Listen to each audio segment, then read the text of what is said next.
Okay, yep. The committee will come to order. The chairman's staff has asked me to sit in for a bit. Without objection, all members will have 5 days to submit statements, extraneous materials, and questions for the record, subject to length limitations in the rules. Pursuant to notice, we're here today to examine the lessons from America's war effort in Afghanistan. Inspector General Skopko, welcome to the Foreign Affairs Committee. I look forward to learning the lessons of Afghanistan, but also getting some input as to what we should do in the future. Our casualties in Afghanistan over the last 6 years have averaged roughly 10. We mourn those deaths. We take them seriously, but compared to the other conflicts we are engaged in, compared to the training deaths we suffer in our military, we cannot have the exhaustion of 10 years ago blind us to what is the operation now and what is its cost. I know the chairman has an opening statement, but I will first recognize the ranking member. Then I will recognize our witness for his opening statement, and hopefully by then we'll hear the chairman's opening statement. Mr. McCall. Yeah, thank you, Mr. Chairman Pro Tem. The United States has been in Afghanistan for almost 19 years. It is the longest war in history of the United States. We sacrificed much on the battlefield, but we've also achieved a great deal. We decimated al-Qaeda and greatly weakened their global network. As a result, Afghanistan has not been staging ground for another successful attack against our homeland. After the 9/11 terror attacks, it was clear that our approach to foreign threats and intelligence efforts needed to change. We can no longer sit back and wait while our enemies plotted attacks thousands of miles away. We need to go on the offense, and we did. Our presence in the region allowed us to capture Khalid Sheikh Mohammed, the mastermind of 9/11, kill Osama bin Laden, and more recently remove his son, Hamza, from the battlefield. I visited Ambassador Crocker there many times and saw firsthand the challenges we faced and the opportunities we had to succeed. We've led the charge on other important issues as well, beyond those on the battlefield. They include supporting democracy and women's rights, countering the drug trade, developing the private sector, promoting economic growth, fighting corruption, stabilizing former Taliban-controlled districts, among others. And this type of work doesn't always make the news, but it's vital to our future and our security. But unfortunately, there have been many costly missteps. We know about these missteps because of the important work performed by the Special Inspector General for Afghanistan Reconstruction. Since 2001, the United States has spent an estimated $132 billion on development assistance. $132 billion. SIGAR has found that much of this money was wasted, stolen, or failed to address the problems it was meant to fix. This was clearly not the best use of American tax dollars. For example, we spent $9 billion on counter-narcotics programs. Yet today, Afghanistan is the largest producer of opium, which finances our enemies. How is it possible that after 2 decades, billions of dollars spent, and thousands of lives lost, we still can't slow drug production? Our efforts in counter-narcotics have clearly failed. We have also learned that our strategy to build an Afghan army and police force has not made the security situation any better. A lack of coordination, the misuse of funds, and insufficient training for Afghans has failed to reduce violence across the country. This is completely unacceptable.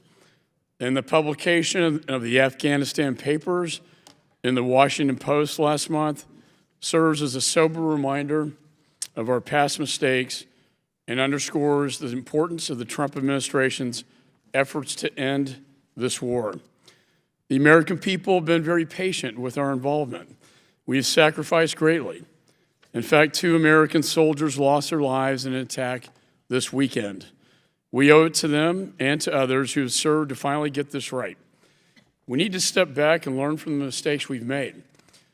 SIGAR's Lessons Learned program, initiated in 2014, offers key insights into the complex challenges we face. These evaluations provide opportunities for Congress and the executive branch to prevent the same mistakes from happening again in Afghanistan or in other operations around the world.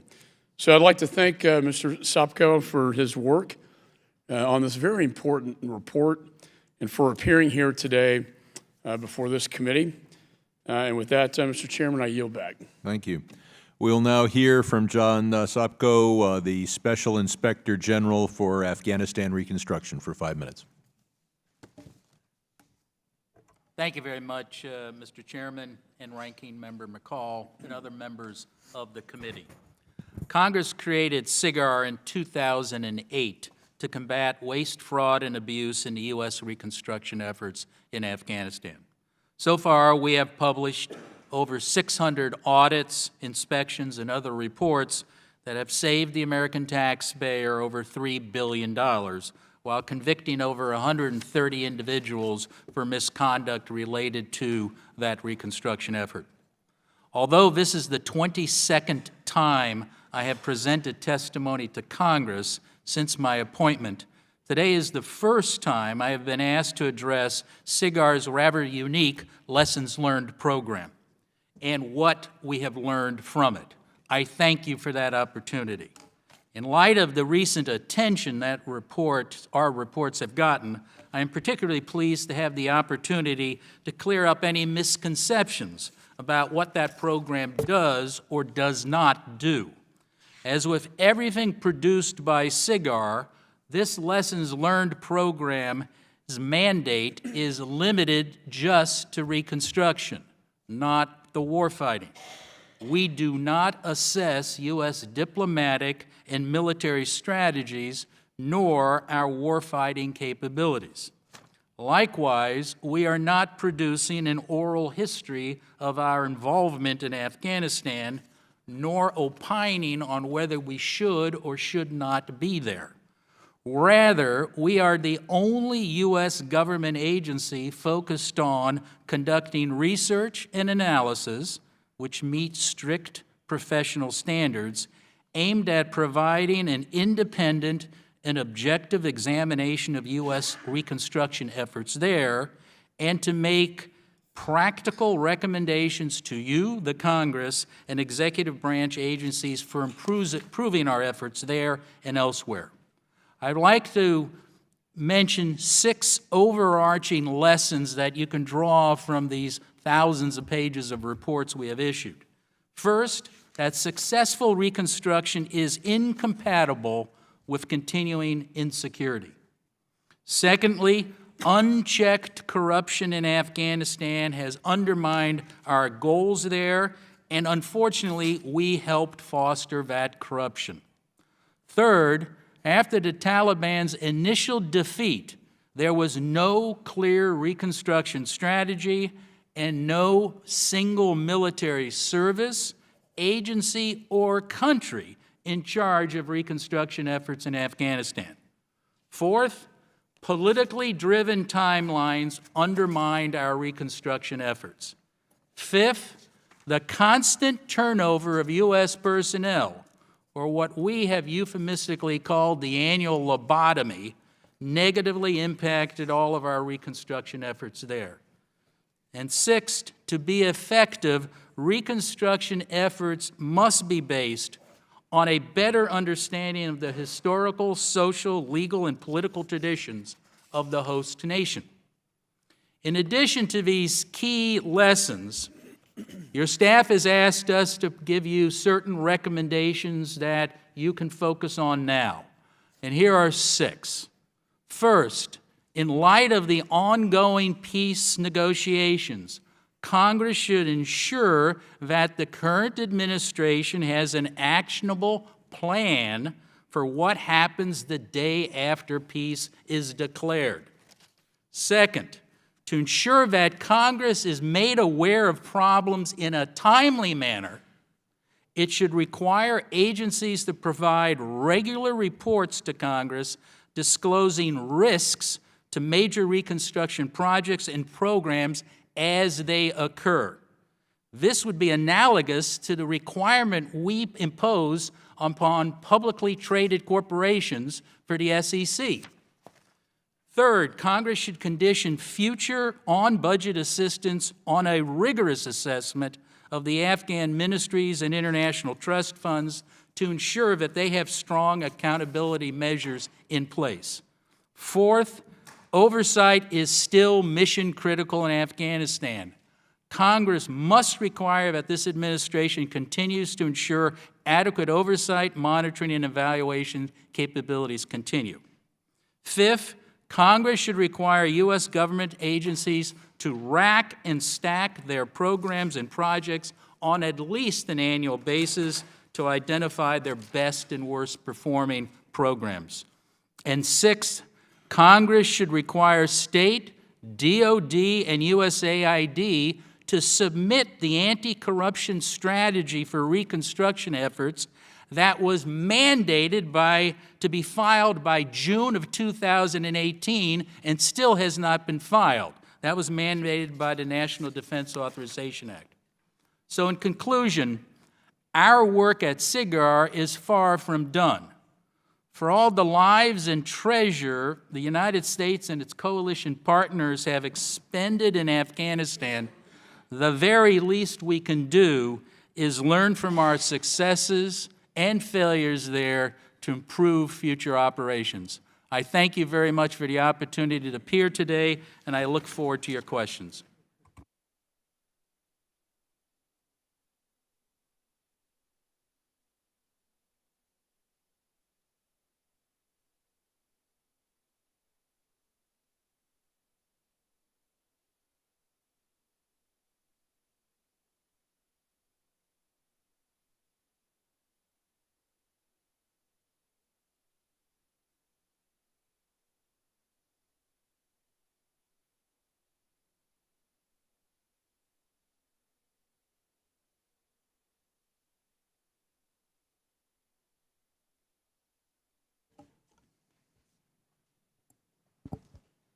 Good morning. Our nation has been at war in Afghanistan for more than 18 years. 18 years, and let that sink in. More than 2,000 American lives lost and thousands more wounded. More than 60,000 Afghan deaths, and more than $900 billion spent on a war that has dragged on for almost 2 decades, and this doesn't include what we'll spend to take care of our veterans in years to come. And where are we after all that time? We're in a military stalemate. In 2001, the United States invaded Afghanistan with a clear objective: defeat al-Qaeda and its Taliban hosts and prevent a repeat of September 11th. By December of that year, American and coalition partners defeated the Taliban government. Many of its senior leaders were dead. Others fled into hiding. Following year, in 2002, President George W. Bush said, and I quote, "The history of military conflict in Afghanistan has been one of initial success, followed by long years of floundering and ultimate failure. We're not going to repeat that mistake," unquote. And yet here we are today, 18 years later, having made precisely that mistake. So what happened? There's a lot to unpack when we look at what went wrong, but some things are clear. We got distracted by the war in Iraq under an administration whose priority was defeating Saddam Hussein, not an endgame in Afghanistan. We entered into a questionable alliance with Pakistan, which continued to arm and support the Taliban, providing the group safe haven and allowing it to strengthen its hand in Afghanistan. We changed missions, changed priorities, and lost sight of what was once considered the just war. So our role in Afghanistan constantly evolved as we plodded along year after year into what now feels like a never-ending war.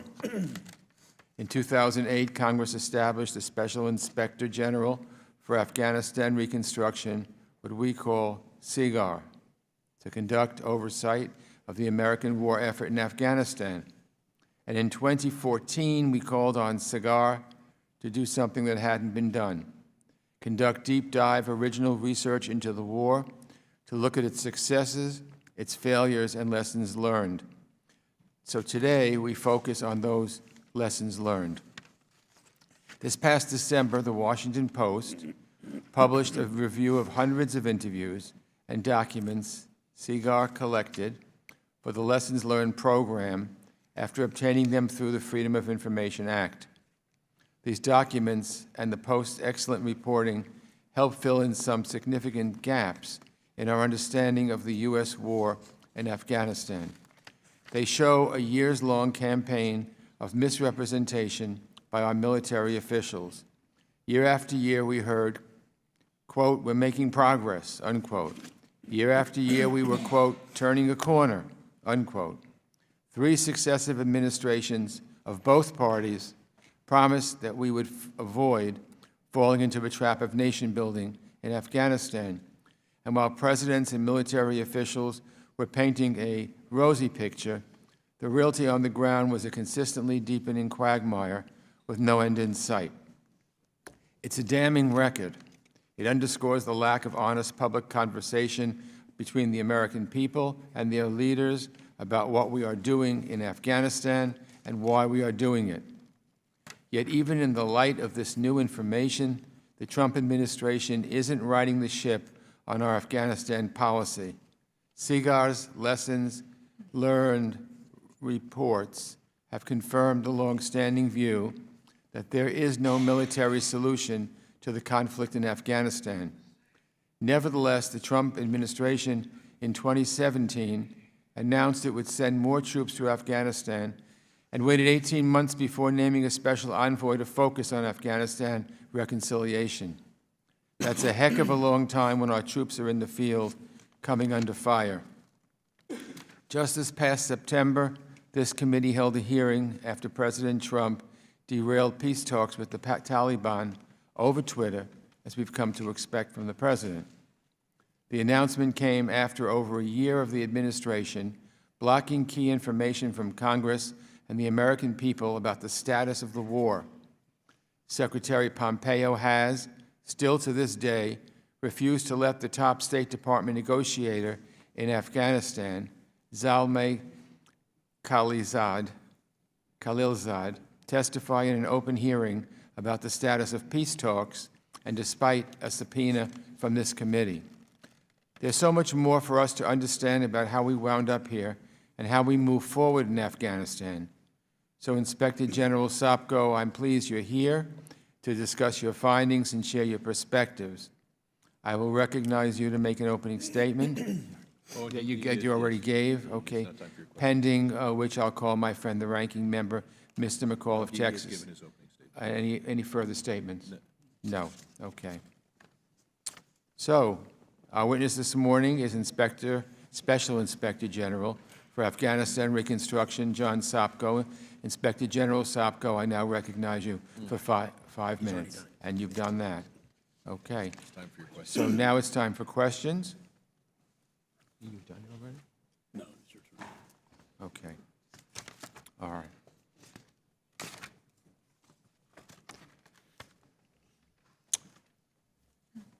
Doing this one?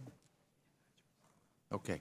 Despite SIGAR's very well documented and detailed account that the U.S. intervention in Afghanistan was failing, the Trump administration made no real change in strategy.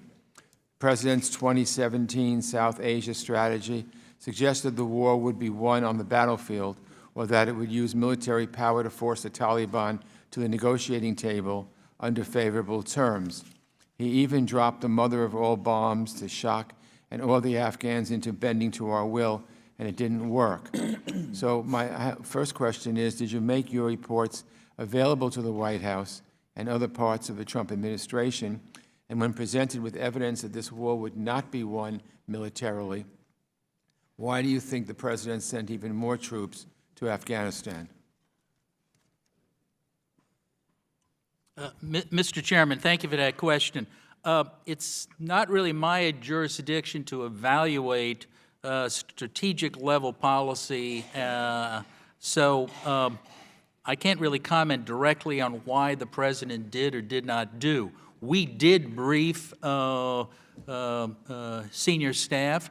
I spent over 2 hours briefing with my staff the chairman of the Joint Chiefs of Staff on our lessons learned reports. We briefed senior officials at the State Department as well as those at the NSC and elsewhere. So we advise them on what has worked or what hasn't worked on military policy, and our report has highlighted a number of things that have worked. I leave it up to them to make the decision as to how to proceed on that. So I don't really think I can comment further on it. Okay, in April 2002, President George W. Bush said, and I quote, "The history of military conflict in Afghanistan has been one of initial success, followed by long years of floundering and ultimate failure. We're not going to repeat that mistake," unquote. Looking back at this statement, President Bush was right, except his administration and subsequent administrations did repeat that mistake. After the initial military victory over the Taliban, there have been long years of floundering and failure. There are many, including those your office interviewed, that thought we lost focus in Afghanistan because of the Bush administration's focus on Iraq. So let me ask you, do you agree with that? And to what would you attribute this failure? I'm sorry, Mr. Chairman, I didn't quite hear your full question. Do I agree with what Mr. President Bush's statement, or? Well, President Bush said, and I'll quote, this is a quote, "The history of military conflict in Afghanistan has been one of initial success, followed by long years of floundering and ultimate failure. We're not going to repeat that mistake." That's the end of the quote. And I'm saying, looking back at this statement, the President was right, President Bush, except his administration and subsequent administrations did repeat that mistake, subsequent administrations in both parties.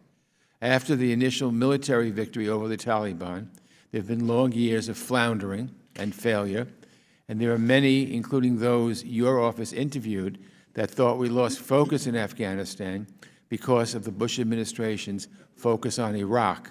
So I'm asking you if you agree with any of those, and to what would you attribute this failure? We have reported in our lessons learned programs that we did lose focus on Afghanistan. And we allowed the Taliban to basically come back, and there was a resurgence of the Taliban. We have noted that that was obviously a mistake. We've also noted as a result there was a surge under the Obama administration of troops, as well as a surge on reconstruction or development aid. So that was in response to that not focusing on the Afghanistan issue, sir. Let me ask you a final question. I understand from your letter to the editor of the Washington Post you feel that the newspaper mischaracterized your effort, but how would you respond to some of the observations of the interviewees? For example, this quote from Bob Crowley, an Army colonel who served as a senior counterinsurgency advisor to U.S. military commanders in 2013 and 2014. And this is a quote from Mr. Crowley. "Every data point was altered to present the best picture possible. Surveys, for instance, were totally unreliable, but reinforced that everything we were doing was right, and we became a self-licking ice cream cone," unquote. Could you comment on that, please? I'm happy to do that. That quote is similar to what we've been reporting almost since I've become the Inspector General. I notice, and it isn't just in the military side, it's also in the development side. And again, I don't focus on the war fighting. I'm the Inspector General for Reconstruction, not for how well a job we did on the war fighting, but on the training of the military we look at. But there was a disconnect, almost from my first trip over there, between what aid, state, and DOD were saying what was going on and what I saw and my staff were seeing on the ground. That is one of the reasons why we performed or came about to do the lessons learned reports. The problem is there's a disincentive, really, to tell the truth. There's an incentive, and it's for many reasons, and we can go on. I know my time is up, sir, but there are many reasons we can discuss. We have created an incentive to almost require or for people to lie. I don't want to sound like something from Burl Ives and Cat on a Hot Tin Roof, but there's an odor of mendacity throughout the Afghanistan issue, and I know Congressman Connolly has heard me talk about this years ago. Mendacity and hubris. You create from the bottom up an incentive because of short time frames. You're there for 6 months, 9 months, or a year to show success. That gets reported up the chain, and before you know it, the president is talking about a success that doesn't exist. And I think that's a good issue to look at, not whether there was lying, but why. And what does that tell us about the way we do business, whether it's in Afghanistan or maybe here in the United States? Thank you. Mr. McCall. Thank you, Mr. Chairman. I remember visiting with General Wald, who led our forces in Tora Bora. He said, if I just had a few more men, we could have taken them out. And I often think about that, because had we taken out bin Laden in the early days, who knows, it would have changed history.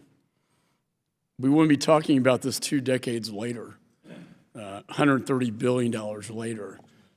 Who knows if we would have even gone into Iraq had we taken out the perpetrator of 9/11. And I've always thought that was our #1 mission in country, was to stop terror threats from attacking the homeland. And maybe we got a little mission creep, maybe we got into things that perhaps we shouldn't have. I do think the days of occupying nations and Reconstruction with the hope that Jeffersonian democracy is going to plant its seeds and roots, in retrospect, it may have been a little naive. It's a very primitive country, Afghanistan, and I've been there many times. So to my question, as I advised the president on Syria, a residual force to protect the homeland. I don't think we can afford to stay in these countries forever and occupy them forever. I think the most important thing we can do, though, is to have a residual force of some sort to take out terrorist threats to the homeland in a counterterrorism mission. And maybe we lost sight of what our mission really was in the first place. And so I guess, and I know you're not here to report on policy per se, but I'd like your comments on that. And to that end, what programs have been most effective at counterterrorism in that mission? Congressman, I think that's an excellent question, and I can bring you up to the line to policy, and I leave the policy for you. You have to remember, going back to that time, the initial reason we went in there were to find the people who killed our people. Find them, punish them. But the second point was to make certain that country, Afghanistan, was not a place where terrorists could breed and attack us again. So we were trying to create or help create a government that could manage their country. Up to then, they couldn't. So that's where we call it nation building. I don't know, that's a word that I think is abused more than actually defined. It's always defined in the negative. We don't do nation building, somebody else does. But we were trying to make certain that an Afghan government could keep those terrorists out. So that's why we did build roads, we did do training. We're doing train, advise, and assist right now. So those were the 2 points of that goal, of our goal in going into Afghanistan. Taking it to what has worked and what hasn't worked, we identify, and this is one of the things we were briefing Joe Dunford and his team on this one lessons learned report, which I think may have helped the president in his decision on what to do in Afghanistan, where we have consistency in our training, and we bring people over there for more than 6 months. And you see that particularly with the Special Forces training. Excellent training. And if you look at the Afghan military right now, the best units that are fighting are the Special Forces, that our teams are connected with them, they live with them, they work with them. The other area where we had great success has been with the Afghan Air Force. Again, the U.S. Air Force has done a wonderful job, particularly with a couple of the platforms. The A-39, I think, is the best one, where the Air Force, our mentors, worked for 4 years. 4 years they spend working with the Afghan Air Force. And that's tremendous. That's one of the best programs we have. And we were advising the president and his team, that's what you should do. So it goes back to we should have actually done a more of a racking and stacking of what worked and didn't. The Afghan military, and particularly the Afghan police, has been a hopeless nightmare and a disaster. And part of it is because we rotate units through who aren't trained to do the work, and they're gone in 6 to 9 months. I don't blame the military, but you can't bring in a Black Hawk pilot to train an Afghan policeman on how to do police work. And that's what we were doing, we're still doing. Wow. This has been very insightful, and it will help us in making our recommendations to the administration. It seems to me, in conclusion, that really training their special forces, their Afghan National Defense and Security Forces, and their Air Force with the appropriate people may be the best strategy. I know the president hopes he can negotiate with the Taliban. I'm a bit skeptical, sir, that you can ever negotiate with the Taliban. I know a complete withdrawal would involve an overrun by the Taliban, for sure. They'd probably take the country over, and then we'd have a real mess. So this is very complicated, but something needs to change. Status quo is not acceptable here. Yes, sir. The one, in response to that, ranking member, I agree totally. But the important thing is you have to be given the facts to make that decision. And one of the concerns I have raised for almost, again, the 7 or 8 or 9 years I've been doing this, I can't remember, they kind of merge after a while, is that a lot of the facts that you need, you are not being given. They are overclassified, or they're not being collected, or they are just ignored. So to this day, you don't have, unless you go into the classified briefing, you know how difficult it is to use that, but you're not told some of the basic facts that you need to make your decision of whether you should fund programs or not. And I can go through those lists at some time. That is still a problem.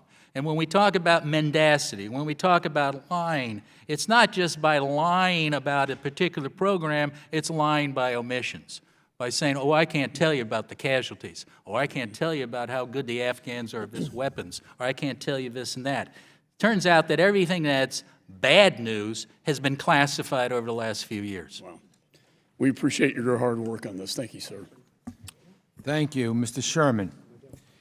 We cannot deny terrorists a few acres here or there. After all, they plotted against us in an apartment building in Hamburg.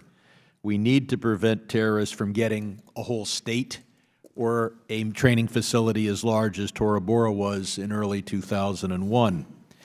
In evaluating our Afghan policy, I think we've got to get away from looking at the sunk costs, the exhaustion of the last 18 years, and look only at the future and see what are the future costs of being involved and what future benefits, if any, are available. The one lesson I've learned over the last 20 years is we are very good at breaking things. We broke the Taliban and entered Kabul. We broke Saddam Hussein's army and entered Baghdad. We are not very good at fixing things and at nation building. And so we should restrict our future military involvements to those where our case for involvement is so strong that we are not morally obligated to go in and fix it. The Pottery Barn rule should not apply. The worst example of our behavior was Iraq, We invaded even a few days after Saddam Hussein said he'd allow all the international inspections. We found no weapons of mass destruction, and then to justify our behavior, we had to announce that we were going to turn Iraq into a democracy with rule of law. I wonder how well that's working out. Mr. Scope, you've shown us that our Afghan nation building was not done well. Foreign Affairs magazine gives our efforts there a D-. But going forward, we're going to be confronted with similar situations. Let's say we had done a B job, been with the federal government long enough not to expect an A job. We did a B job.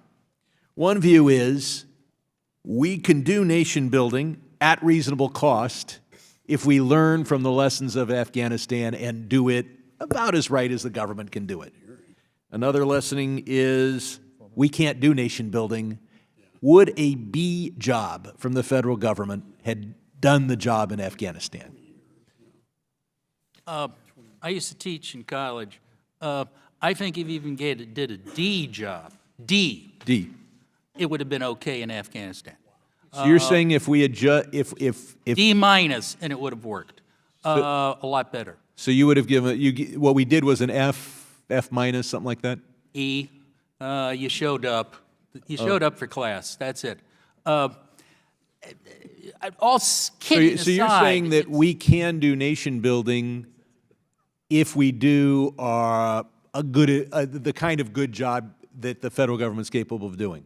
Absolutely. And what we tried to do is we tried to give the Afghans, and I think one of your staff asked us about misassumptions that we've identified, and there's a whole list of them. One was trying to give the Afghans what we had, when they only wanted a little bit of peace and a little bit of justice. And if you look at our report on stabilization, we talk about that. The whole stabilization program was coming in after our military cleared a district to try to bring in a government services so that the locals would go back and support the central government. Well, they wanted a little bit of justice. What did we do? We built courthouses. They weren't looking for courthouses. They weren't looking for something that looked like this. They were looking for just simple justice. And as much as you hate the Taliban, and I do, and I hate their brand of justice, to the average Afghan, it's better than the justice provided by the national unity government. And that was one of my trips, was the most shocking thing where, and I believe, well, Congressman Connolly has left so I can repeat the story so no one of you would be bored, but I came back as so depressed because I met three Afghans who I'd been working with, smart, young, brave Afghans who risk their lives every day. And for some reason, we all started talking about their families. And their families lived in the countryside in Afghanistan.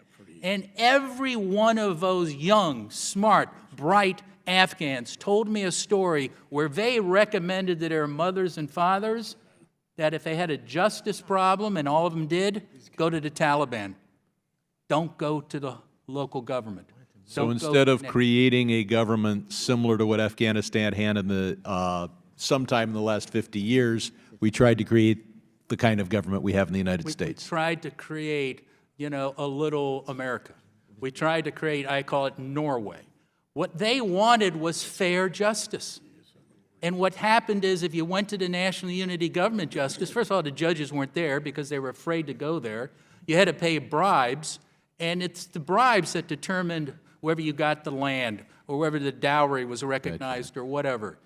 But the Taliban came in. It was rough justice, and I'm not advocating Taliban justice. I remember I testified. Is there a period of time in Afghan's history that you would say the Afghan had the kind of government that those villages would have wanted? I think it probably would have been before the Soviet invasion. Mm-hmm. And it goes back to that. And before the communist regime that and the communist preceded regime and the horror of that. I believe my time has expired. Yeah. Thank you, Mr. Sherman. Mr. Smith. Thank you very much, Mr. Chairman, and thank you, Mr. Sopko, for your tenacity and your frustration level must be just vexing. I don't know how you do it. Ranking Member McCall just mentioned a moment ago about Osama bin Laden. In another part of the world, I visited with Bashir in Khartoum in Sudan. And I was there to talk about Darfur, and he was almost mocking. And then when I met with Osama Ghosh, one of his people, mocking that they offered us Osama bin Laden before he went to Afghanistan, and the Clinton administration would not take him. So in terms of hindsight being 20/20, if only. Let me just ask you a couple of questions. 130 convictions, 1,000 investigations, criminal and civil, 600 audits, inspections, and other reports. Maybe you could break out for us and maybe do it even more for the record. Who were those people? Were they Americans? Were they people from Afghanistan that were convicted?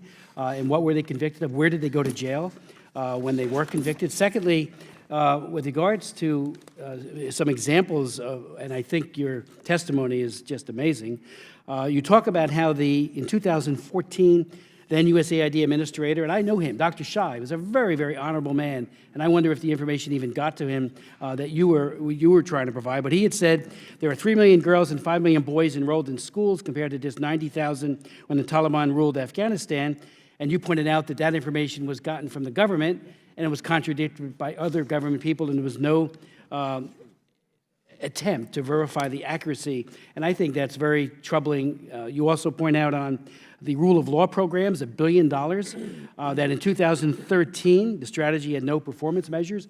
I think that is appalling, and maybe you might want to touch on that. And finally, you point out in the interviews for this lessons learned program, 80% of the people interviewed wanted their names removed, to be anonymous. Again, does that fall in? Was there retaliation against anyone, as far as you know? And that's a very, very, as you pointed, they have a well-founded fear of retribution from political and tribal enemies. Maybe you could speak to that. And again, thank you.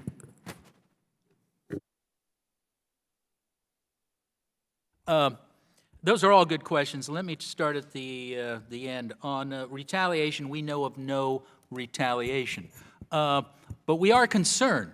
One of the concerns I have is that there's a lawsuit now pending, and the Washington Post wants to get the names of all of our people who asked for anonymity. As an IG, I can't work if I can't offer anonymity and protection to a witness or a whistleblower. We know a lot. Whistleblowers are a lifeblood as an inspector general or any law enforcement agency. I have a law enforcement credentials. You have to have them. I mean, I find it so ironic. This is the same Washington Post, if I recall, had an informant that I believe it was for 30 years. They kept the identity of Deep Throat from the American people, but for some reason we have a new Washington Post where they want to know our informants. These people who spoke to us risked a lot, and you know what this town is like. You know what it's like if somebody badmouths their old boss or whatever. These people had realistic fear and whatever. We don't give them a litmus test of whether your fear is reasonable or not. We just ask them if they want us to use their name. And so that's so important. But there's no retaliation that we know of. I mean, in Afghanistan, the difference is that these people would be killed. Simple, okay? But I suppose the Washington Post wants their names for some reason. Why? They have the information. Why do they need the name? But I don't want to go there. The question, I believe, and I'm sorry if I lost... The rule of law and also the education of children and 130 convictions. Yeah, it's fact versus fantasy. This is this problem that we identified early on, this odor of mendacity. There was this exaggeration after exaggeration of what we accomplished. And there's another example we give about the life expectancy, where Usaid Administrator Shaw, and it went all the way up to the president, were saying about how we had doubled the life expectancy, and we talked to experts in the health field, we talked to experts at the CIA that said it was statistically impossible Statistically impossible to double the life expectancy of any country over that time frame. But that is, and I'm certain some president and some aid administrator, I must say the current aid administrator is totally different, and he sticks to the records and he sticks to the facts. I'm so proud of... That would be Mark Green? Yeah, one of your former colleagues is a tremendous person to work with. But we find this, but I think the problem is, again, we did not send liars and thieves and troublemakers to Afghanistan to work for USAID or the Department of Defense or whatever. We sent the bravest, the smartest, I won't say always the smartest, but we sent the best that we had. But we gave them a box of broken tools. We gave them, let's say if you were a contracting officer, you're rated on how much money you put on contract, not with if any of the contracts work. We rated not on outcomes, but on output. We sent over military officers with 9 months or less of duty, and they had to show success. You know, I've actually been briefed at one point about the shark tooth of assessments. The Afghan, you would be assigned to an Afghan unit, you'd come in and say the Afghan unit can't walk and chew gum at the same time. 3 months later, I'm seeing success. They're getting better. At the time of the end of your tour, they're doing very good. They're meeting all objectives. You leave. The next captain comes in. These people can't chew gum and walk at the same time. Why? It's not because that officer is a liar. That officer wants to get promoted. That officer wants to show success over his tour of duty. This is the problem we have. Our HR system is broken. Our procurement system is broken. Our rotation system is broken. You know, you go through the whole list. The problems you see in Afghanistan are the problems you see with the way the government operates here. That's the one thing I can say, having spent 30 years looking at government operations. First for Senator Sam Nunn, then for John Dingell over here in the House. Thank you, Mr. Sapko. Good to see you again. Thanks for all of your work and your team's work conducting oversight of our policy, our efforts in Afghanistan. The publication of the Afghanistan Papers by the Post has elevated an important discussion, but it's not the first attempt to highlight problems with the U.S. role in Afghanistan. Congress established SIGAR to help conduct oversight of the war. SIGAR has written 7 lessons learned reports, is that right, Mr. That's Sapko? correct. That touch on many of the issues covered in the Afghanistan Papers. A major concern is the U.S. was dragged into a conflict in a country that it didn't fully understand. There's more information we should have, Mr. Sapko. I'll get to that in a second. According to the Afghanistan Papers in 2014, a senior State Department official said, if I were to write a book, its cover would be, America goes to war without knowing why it does. We went in reflexively after 9/11 without knowing what we were trying to achieve. I would like to write a book about having a plan and an end game before you go in. And during a lessons learned interview in 2016, an anonymous USAID official said, Taliban's presence was a symptom, but we rarely tried to understand what the disease was. Richard Boucher, career Foreign Service officer, who was at South Asia from 2006 to 2009, told government interviewers in 2015, if there was ever a notion of mission creep, it is Afghanistan. We have to say good enough is good enough. That is why we are there 15 years later. We are trying to achieve the unachievable instead of achieving the achievable. All these quotes help demonstrate how a lack of cohesive strategy and clear policy goals undermined our efforts in Afghanistan. We didn't fully understand our adversary, our strategic objectives, or the environment in which we're operating. Despite the amount of assistance that flowed into the country since 2001, even the positive gains remain fragile.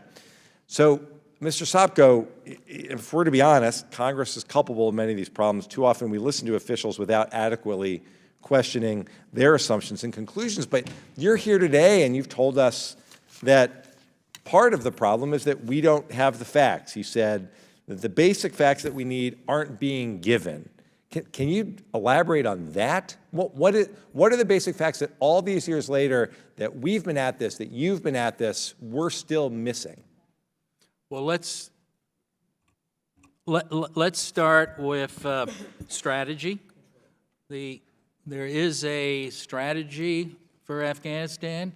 It's classified. Now I have clearances. You don't need a clearance to get it. You can't get it. There's a start. What's our strategy? There's a strategy for there is no strategy, we think, for narcotics. There is. Let me just stop you there. So when you're referring to the strategy, you're referring to, what are you referring to? You're referring to a document? Well, usually there are strategic documents. Right. You got to have a strategy, and then you got to lay out the programs, because if you write the strategy, you don't know where your program should be going. That's the problem we've had over 18 years. And you also have to have metrics or ways to measure success. Right, but when you, I just want to stop for a second, but when you talk about the constant churn of new people coming in and starting over, they're all operating pursuant to that strategy, no? No, they get a job assignment. They just go over there to run a program. They don't know what, that's the whole problem. They're sent over there without knowing what the strategy is and what was the objective of the overall strategy in Afghanistan, but the individual program strategy. Okay, who's the keeper of that strategy? I mean, Well, you make it usually sound as if there's this document that if we all could just see it, everything would become clear. If we shared it with all the military officials in USAID, they would understand. Well, I didn't mean to imply that this is the silver bullet or the answer. You're saying where are the problems of not getting the facts. Right. You start with the strategy, and then you look at how did the programs meet that strategy, and then you look at metrics for success. Then you look at the facts. Now, when I talked about classification, I mean, and I can go through the list of what's still classified. I think that may help you.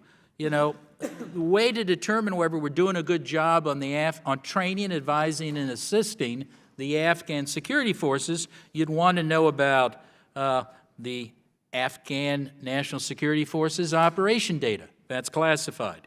The Afghan security forces casualties. I mean, if they're all getting killed, then obviously our training hasn't been very helpful. You'd want to know about the RS commander's assessment of the Afghan security environment. That's now classified. The end strength and attrition metrics for the ANA cores and AN zone level. That's classified. Right. Equipment readiness. Mr. That's Sopko, classified. I appreciate it. Let me just close with this. Yeah. So in the 7 documents that you've produced so far, and all of the times that you've been up here, have we had this conversation before? I'm not being flip. This notion that if we just had this information for all the years that we've been at this, have you been screaming from the mountaintops about this? Is there? Help me understand. I think I have been raising the issue about classification going back at least 4 or 5 years, and repeatedly. And I think in every quarterly report we raise it, not the lessons learned, Right. but the quarterly reports. And I raised it just, what was it, last year. The last metrics we had for success were, and General Nicholson said, these are the metrics you have to focus on. The amount of territory the Afghan government controls and the percentage of the population they control. They classified that, then they stopped collecting the data, and then they said, that's no longer relevant. So you have no metrics. You, as members of Congress, have no public metrics to rate the billions of dollars we are spending in Afghanistan. Mr. Chairman, thank you for holding this hearing, and for the over 2,400 American lives lost and over 20,000 wounded. We certainly owe it to every one of them to make sure that we're doing everything now to get this right, and I appreciate this. Thank you. Thank you, Mr. Deutsch. Mr. Perry. Thank you, Mr. Chairman. Thank you, Mr. Sopko, for your candor. It seems to me that your job here, from the perspective of some of my colleagues, is to make sure you do a good job at bashing or affirming that President Trump is pathetic and doesn't have a strategy and this is all his fault. And I actually applaud your efforts to kind of stay out of the fray in that regard. I don't think any of us are perfect. I think the president does want to get out of Afghanistan, and it's hard to determine what the facts are. The Post's article kind of laid out the fact that we don't know the information, and you have reaffirmed that. Classifications, even in the president's own defense, when he wanted to declassify information that would buttress his own innocence in claims against him, he can't seem to get that done. This town This town has a way of sequestering the information most important to it and most damning to it and the people in it. That having been said, I'd like to get to some of the information. You highlighted challenges regarding coordination of reconstruction in Afghanistan and the fact that there's no one in charge. There's no culpable, whether it's on the Afghan side or whether they're on the American side or some NGO, et cetera. The old adage that if everyone's in charge, no one's in charge. Have there been any improvements in this since you have continued to decry that over the course of your reporting? Have there been any improvements regarding culpability, regarding assignment for responsibility, so to speak, in Afghan reconstruction projects? If I could have one moment. Sure. Well, it's unanimous. No. No, we haven't seen any improvements. And again, I don't want to, turn this into a comedy routine. Problem is, this is a very complicated, this is a NATO operation. We have multiple donors. We have multiple donors who are just doing reconstruction. Some are providing military. It's a problem. And I really think it's something that Congress needs to focus on.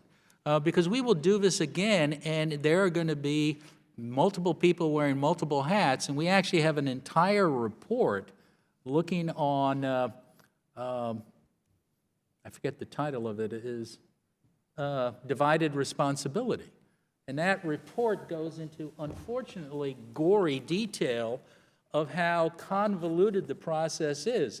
And again, this isn't meant as a criticism of any administration. This is meant as a criticism of the complexities of government. This has got over 900 footnotes highlighting, maybe this is the difference between us and the Washington Post.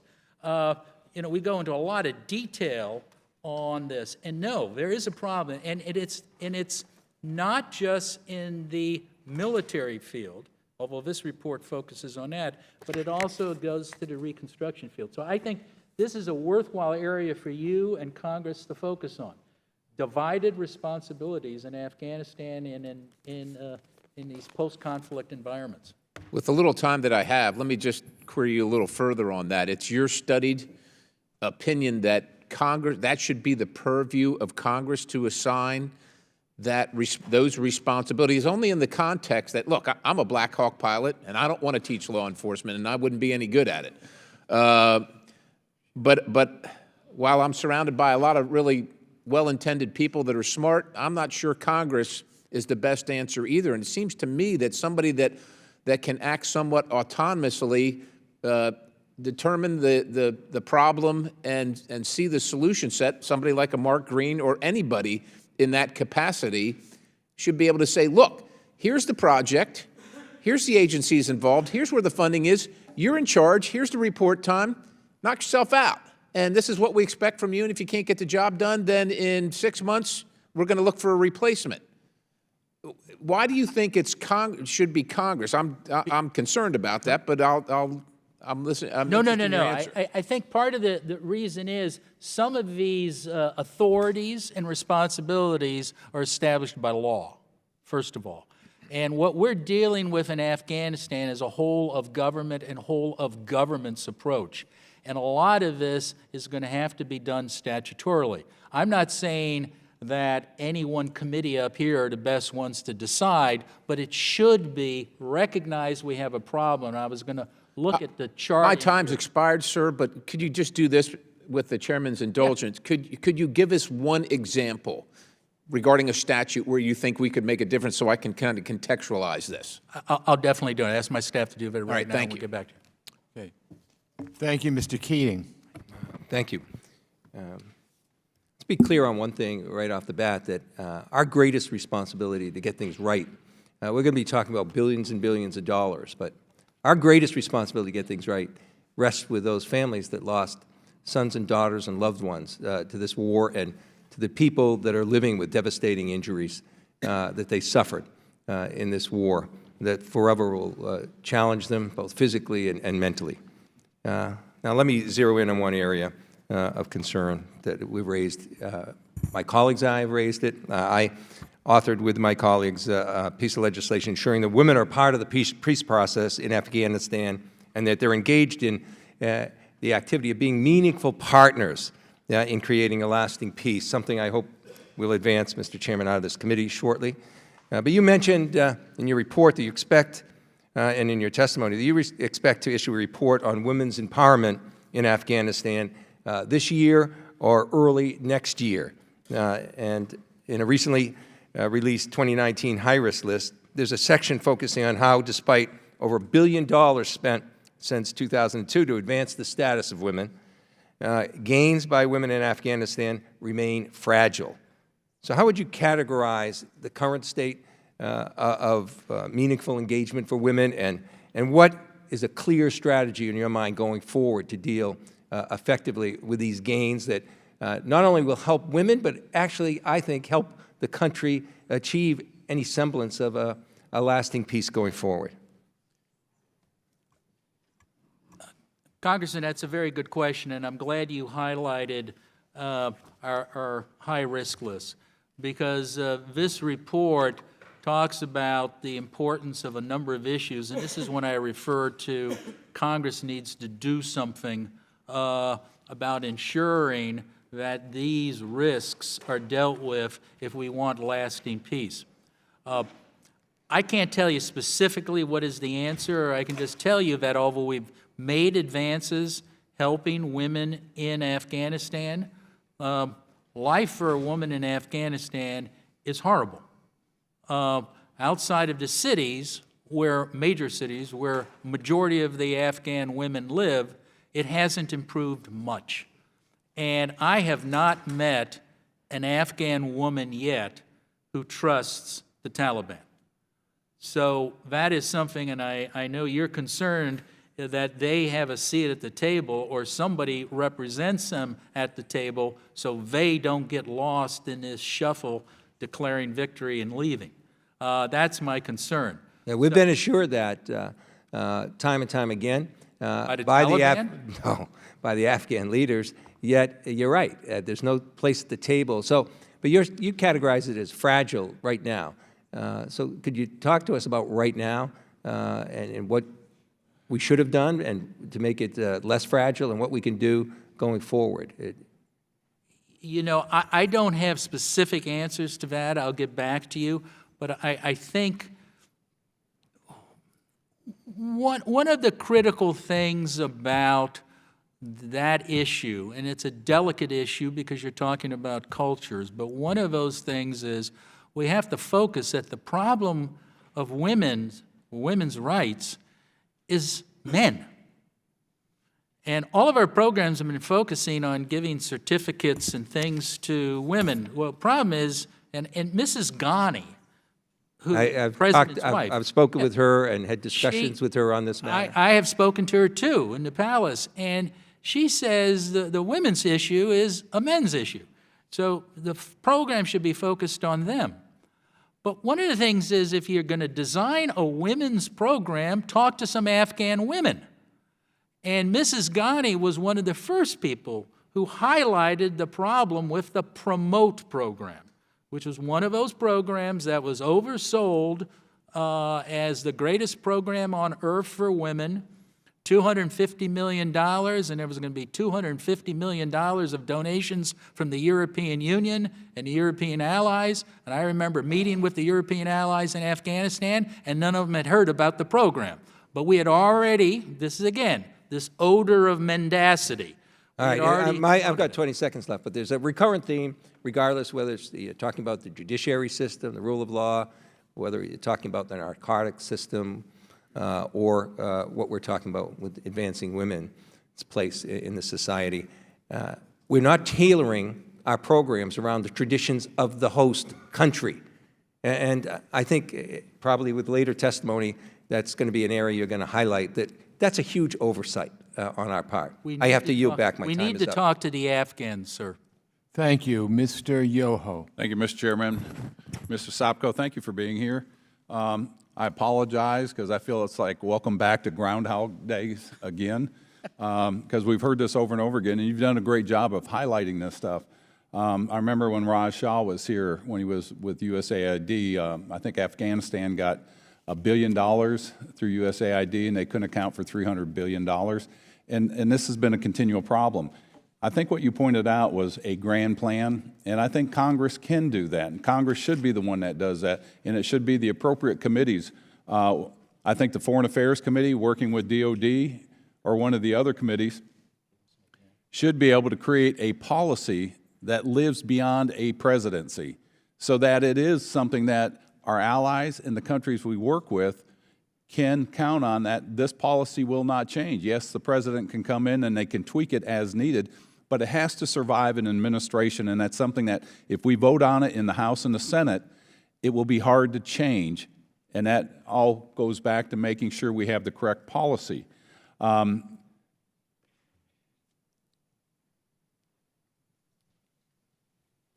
I lost my train of thought. The one thing that you picked up, and you said this in the very beginning, and this is so important, your reports come out every year, and I think they're spot on. It's this body that doesn't act. We're the ones that are in charge of the money. We're the ones that can direct these programs or not. And I thought what you said in the very beginning, successful reconstruction is incompatible with continuing insecurity. Until we have a stable government, we can throw all the money you want. But until there's a stable government, and it doesn't need to be a democracy. I'm against democracy building in a lot of these countries because they're not ready for it. That's something that has to come up from the top down. We cannot force feed a country that. It has to be a stable government that we can work with. And the women programs, those are all great, and I agree with you. But when you look at that culture, if you don't understand that culture, their culture is you walk behind me 8 or 10 feet. They're not going to have them at the seat, at the dais. Unfortunately, as that is, we've been to countries where they have done that because of our policies, and the women are there, but when you go to ask a question of them, the men answer.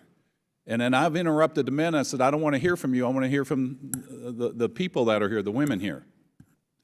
We need to understand that culture and give them time to change and adapt, and I think we need to focus on stability. And when we have stability, then our infrastructure projects can start creating the economy that we need so that trade can come and a gradual change. The Taliban, we ran them out, and the women went to school. But when the Taliban comes back, they're going to be out of school. And we know that's going to happen. And so I think we need to be a lot smarter in how we do this, and this is a lesson learned that we should never repeat again. I want to get your sense. Do you feel that the military-industrial complex that President Eisenhower forewarned us about, are they playing a hand in this or impeding a success in this? Or is it more of our policies just being, where it changes the mental lobotomy that happens with talent that we send over there? Yeah, I can't really comment on that. I think the problems we have, you've identified. The other problem is there's a tendency, and I talk about it in the statement, of we think that just throwing money at it will answer it. Sure. And more money is a problem. We spend too much money, too fast, in too small a country with too little oversight. Right. And that created the corruption problem. That distorted the economy and distorted the culture. So smaller sometimes is better. I don't know if that has anything to do with the military-industrial complex. I think it more has to do with maybe it's a tendency of American culture. We have a view as we're going to get there with the firstest, with the mostest, going back to, I don't know if it was General Sherman or something saying we're going to do that. And we have the same thing about development aid. We're going to get there to firstest with the mostest and assume that's good. And what we need to do is focus on what do you need, what do you want, what can we help you achieve? And what you can use. And sir, I would hearken back to those 7 questions which we posed within a year of me coming on board. I was trying to, what are the lessons we've learned? And one of those questions is, do the Afghans know about the program? Right. Do they want the program? Will they use the program? If you answered that in an affirmative, that program will probably succeed more than it will fail. But if you answer in the negative, then why are you doing the program? And your 6 conclusions and recommendations is what this body needs to do, and we're the ones in charge of that, and I thank you. Welcome, sir. Gentleman's time is Mr. Cicilline. Thank you, Mr. Chairman. Thank you, Mr. Sapko, for your service. I want to understand a little bit about the Afghanistan Papers. What was the document that was being prepared? Was that going to be this report that you've provided to the committee, or is it an internal document? Because part of what I'm trying to figure out is there some failure also in our current model of the Inspector General in terms of getting this information to Congress in a way that will require action? Because I do think sunlight on this is really important. So would you tell us a little about what the purpose, like were you preparing a report that was going to be shared publicly or shared with Congress? That's a good question, and again, I think it's one of the misconceptions. We weren't preparing a report. We interviewed people in preparation for these 7 reports, as well as we're interviewing for the next series of reports. You know, these were raw interview notes that we had done for those reports. For the reports that you previously yeah, prepared? Yeah. Okay. And it's up. I want to get to some questions. okay, I appreciate that. I just want to, because I do think getting this information is really valuable. I want to focus my questions very much on corruption, because I think certainly the absence of a clear set of objectives has to come, developing an objective for our mission in Afghanistan, followed by a strategy and then metrics to measure it. I think that's been our challenge, but I'm particularly disturbed about what I'm learning in this most recent report with respect to the issue of corruption. The Department of Defense says corruption remains the top strategic threat to the legitimacy and success of the Afghan government. You quote that in your report. And your report in 2016 reported on corruption. I think all the reports have, and criticized the government's failure to recognize corruption, which was bad enough, but actually the American activities contributed significantly to the corruption. And so would you speak a little bit about that, and also about this notion that we prioritize security over anti-corruption efforts, and whether that was the right judgment, and how we might measure metrics in both of those areas? Well, that is, I think you've focused on what some military officers told us is really the major threat to Reconstruction and to the war effort, and that is corruption. It's not the Taliban, it's corruption. And if you talk to General Miller, who's head of all of our troops right now, he will answer that is still a problem. It not only saps the money we give to the Afghan government, but it also is used as a recruiting tool by the Taliban, because they can point to the corrupt officers, they can point to the corrupt warlords who are getting all of the government contracts, and they say, see, that's what the U.S. government does.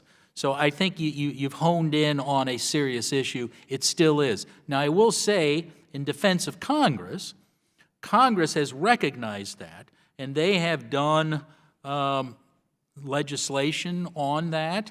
They have actually asked us to assess the corruption situation 3 times, so you are aware of it. And we are currently assessing the condition there. It's still a serious problem. So one of the most mismanaged pots of money was the Commander's Emergency Response Program, or CERP, I guess it was called. This is a slush fund that was reminiscent of the war in Iraq. CERP was allowed military commanders in the field to bypass normal contracting rules and spend up to $1 million on infrastructure projects, far above the normal cost of such projects. What role did CERP money play in enabling corruption, and was it ever deconflicted with other foreign assistance programs to ensure that funding streams were not working at cross purposes? That seems to be a especially serious cause or contributing factor to the corruption that we saw on the ground. You've highlighted a good point. CERP money was not deconflicted. Like a lot of the military programs, they were not deconflicted. I wouldn't say CERP was the worst. I think there were a couple other programs I could discuss that are worse. But we have not actually done an audit on those CERP funding to the granularity that you're asking. But it was deconflicted good intentions, but a lot of waste. And final question, a retired brigadier general said, and I'm quoting, "Congress gives us money to spend and expects us to spend all of it. The attitude became, we don't care what you do with the money so long as you spend it," end quote. This sentiment is reflected throughout the Lessons Learned report. What can Congress do to counter the view among military and civilian personnel in the field that they just spend money no matter what? I think the best answer is for the appropriators to put language, or at least don't hold the agencies vulnerable or attack them for not spending the money. I know a lot of agencies were attacked for not putting money on contract or not spending or losing it. So multi-year money may be an answer to that, but there is an incentive to spend the money. And we saw an absurd situation down in at Camp Leatherneck, where we built a building, we call it the 64K. It was 64,000 square foot headquarters for the surge. They started construction as the surge was ending. The military officers, our Marine Corps general down there said, "I don't want it, I don't need it, I won't use it." His superior above him, I think it was General Allen at the time, says, "We don't want it, we don't need it, we won't use it." And went up the chain, but there was a general back in Kuwait who said, "Well, Congress gave it to us, so spend it." So there is a beautiful building. Unfortunately, you can't get to Camp Leatherneck, but when I got there, it was the best built building I saw in Afghanistan. I think it was $36 million. As far as I know, it's empty still. Okay, thank you. Mr. Wright. Thank you, Mr. Chairman. Mr. Sopko, thank you for being here and thank you for what you do. It's pretty clear our experience in Afghanistan is a case of winning the war but not winning the peace, or we would not still be there. But I have a couple of questions with regards to some specifics, and the first has to do with deployments. There's a significant downside to long deployments in terms of the effect on our men and women in the military and their families, but as you pointed out, there's also a significant downside to short deployments. Not from a military perspective, but from a reconstruction perspective, how do you reconcile that? How do we know when we've got it right? That's a very good question, and I think what we can do is, again, look to where there have been successes. And what the Air Force has done is they've assigned the same people for 4 years. They don't spend the whole 4 years in Afghanistan. They basically work with the Afghan pilots. They bring them back. So you're assigned to a similar task. Special Forces has the same thing. You're assigned, but then when you've been there for a certain amount of time, you come back to a pool that then it's the same pool that works very closely with the same units. So there's a connectivity. So those are two examples we cite.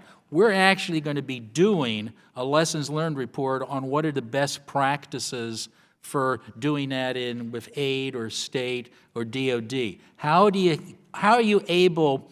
You don't want to send somebody over there for 18 years. That's impossible. Right. My dad was drafted for World War II, and he was there for the length of the war, however long it lasted. But that's a little different.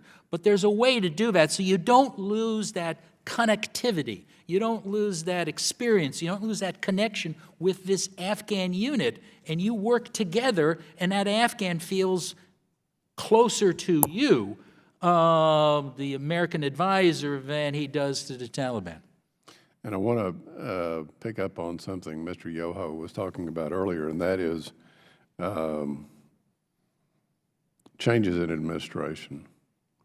And I'm not asking you to judge the administration or their policies, but we've had 3 presidents during this time, both parties. To what extent does a change in administration hamper our ability to, in terms of the reconstruction efforts? I haven't really seen that as a problem. Okay. When the new administration, the Trump administration came in, they did a policy review. We participated in that, and they actually were very responsive to our bringing information to their attention. A lot of the career people don't change, so obviously we're dealing with them. The ambassadors don't change. The aid people out there don't change. So I don't see that as a problem. Okay. We didn't really see much of a difference between the Bush administration to the Obama administration or that. That we have not seen as a problem. Okay. My last question has to do with Iraq. Based on your experience, to what extent did the war in Iraq prevent us from completing what we needed to complete in Afghanistan? Well, again, I haven't looked at the warfighting side. Remember, we've spent $132 billion on reconstruction. We've spent close to $700 billion on the warfighting in Afghanistan. So all I can tell you is when we did an analysis on the train, advise, assist, and on the reconstruction, everybody told us was when the focus turned on Iraq, we lost interest in a lot of the key issues in Afghanistan. That's all I can tell you. And other than that, Would that include historical. establishment of civil governments? Yes, to some extent. Okay, great. Thank you. Now you're back. Thank you, Representative Wright. Ami Bera. Thank you, Mr. Chairman. So $132 billion on reconstruction. We've spent more on Afghanistan than we spent on the whole Marshall Plan rebuilding That's Europe correct, sir. after World War II. So it's pretty amazing. And when I think about that, I think some of it is when we approached Europe, we had similar cultures, an understanding of Europe, similar forms of government, et cetera. So that probably contributed to some of that success, and it does seem evident from your answers and from what I've looked at, we don't have that same understanding of the values, culture, et cetera, in Afghanistan, and that probably, foundationally is one of the things that has led us to be not so efficient. I think you stated, or Mr. Yoho stated, and our goal is to define lasting peace, but the problem is how we define lasting peace may not be how the Afghans define lasting peace. How would you say they define lasting peace? I think I would use probably the Webster's.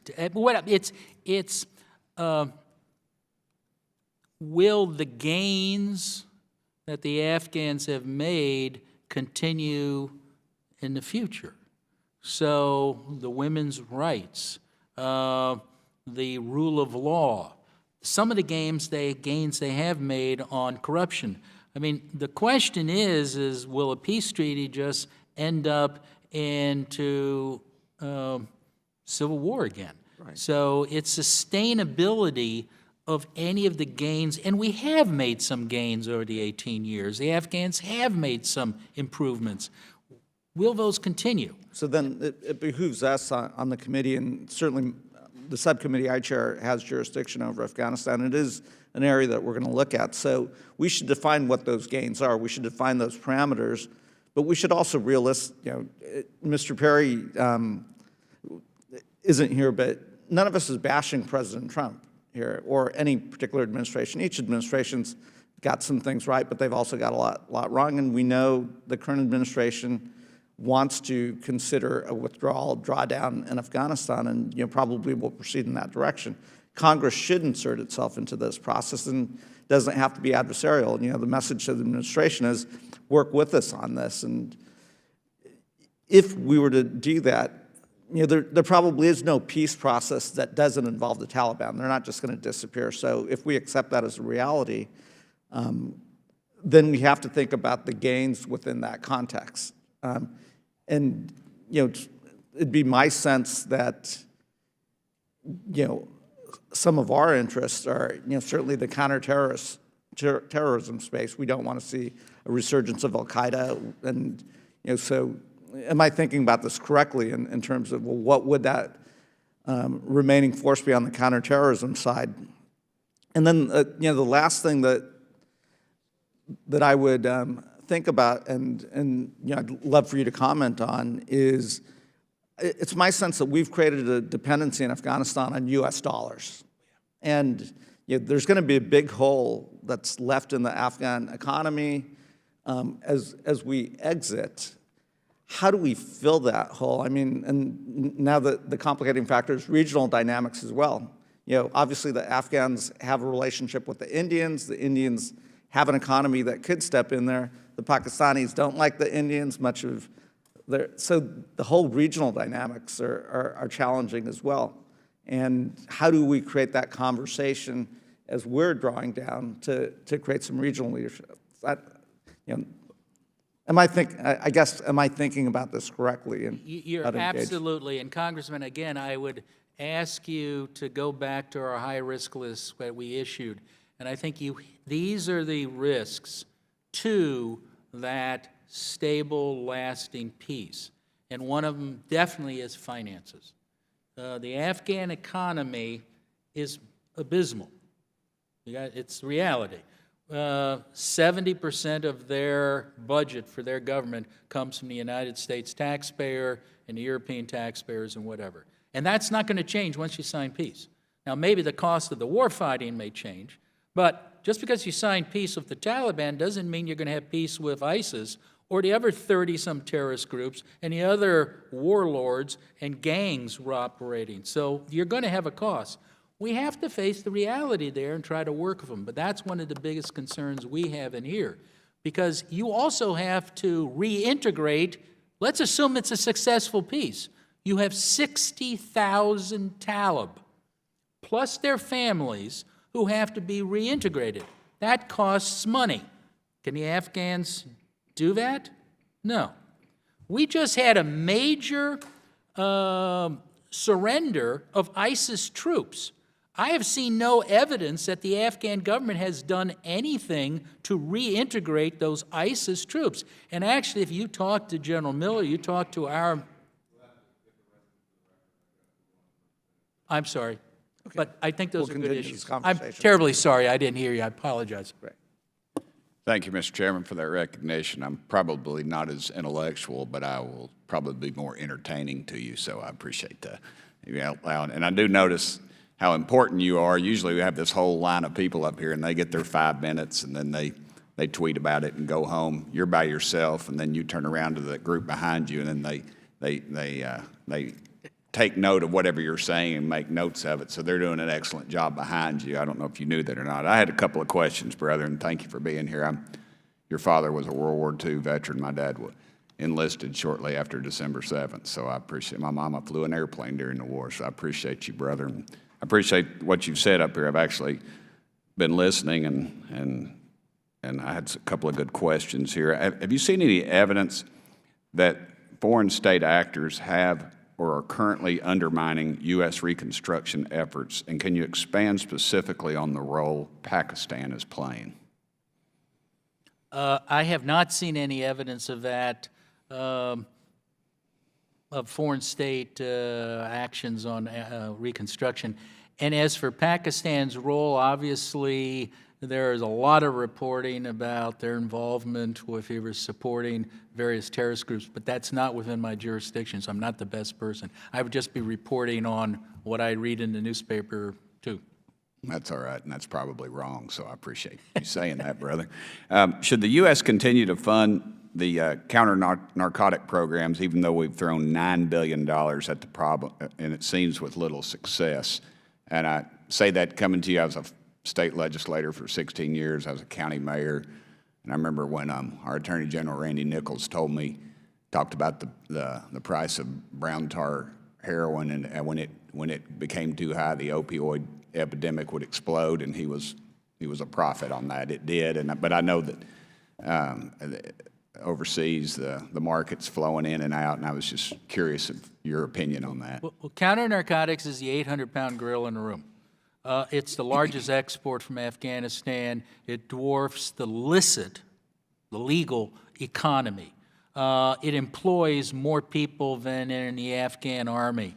So if you ignore it at your peril, particularly if we're talking about developing lasting peace. You know, you have peace with the Taliban, but what about the drug warlords who are probably more powerful than the Taliban? They corrupt the institution.